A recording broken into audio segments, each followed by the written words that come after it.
কিয়ামতের সেই ভয়াবহ দৃশ্য হবে।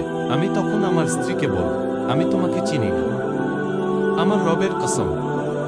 সেদিন মানুষ তার ভাই, মা, বাবা, স্ত্রী ও সন্তানদের ছেড়ে পালাবে। অপরাধী চাইবে সেই দিনের আয়াব থেকে বাঁচতে নিজের সন্তান, স্ত্রী, ভাই আর যে পরিবার তাকে আশ্রয় দিত, সবাইকে, এমনকি দুনিয়ার সব মানুষকে মুক্তিপণ হিসেবে দিয়ে দিতে, যদি সে নিজে মুক্তি পায়।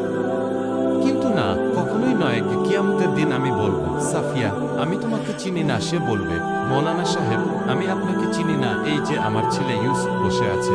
আমি তাকে বলব, কে তুমি? কোত্থেকে এসেছো? সে বলবে, আব্বা, আপনি কে?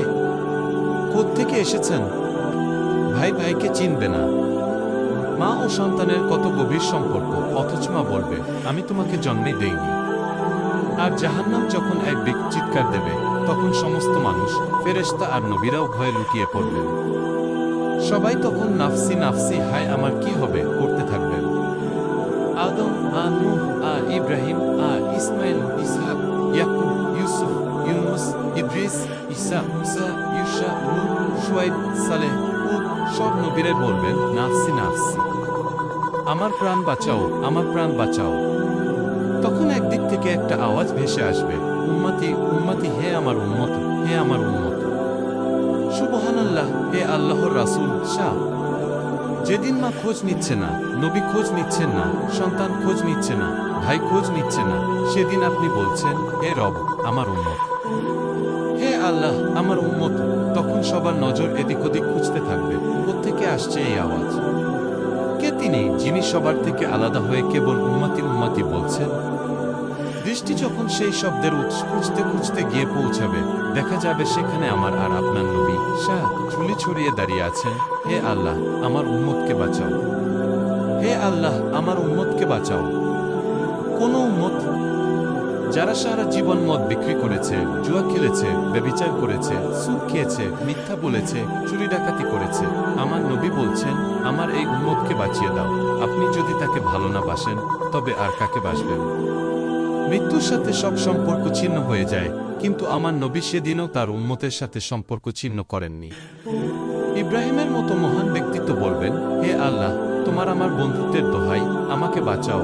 ঈশা বলবেন, হে আল্লাহ, আমি আজ আমার মা মরিয়মের জন্য সুপারিশ করছি না, শুধু আমার প্রাণটুকু বাঁচাও। মরিয়মের যা হয় হোক, আগে আমার প্রাণ বাঁচাও। পাঁচজন শ্রেষ্ঠ রাসূল, নূহ, ইব্রাহিম, মূসা, ঈসা ও মুহাম্মদ শাহ। সেখানে ঈশা বলছেন, আমি আমার মা মরিয়মের কথাও বলছি না, শুধু আমাকে বাঁচাও। আর আমার নবী বলছেন, হে আল্লাহ, আমার উম্মতকে বাঁচিয়ে দাও। কোন উম্মত? যারা সারা জীবন তার আদর্শ নিয়ে উপহাস করেছে। আমার নবী বলতে পারতেন, তোমরা আমার দৃষ্টি থেকে দূরে সরে যাও।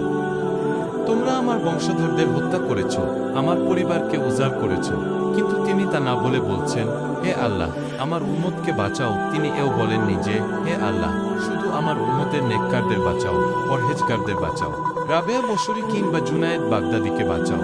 বরং তিনি বলছেন, হে আল্লাহ, আমার গোটা উম্মতকে আমার ঝুলিতে দিয়ে দাও। তখন আল্লাহ বলবেন, আপনার রব আপনাকে এত দেবেন যে আপনি সন্তুষ্ট হয়ে যাবেন কি? ক্ষমা চাচ্ছি, আমি কিছুটা আবেগপ্রবণ হয়ে পড়েছি। আমার ভাই বোনেরা, আমার সন্তানেরা, সামান্য কদিনের এই জীবন, এইটুকু সময়ে আপনার প্রিয় নবীর আদর্শকে আপন করে নিন।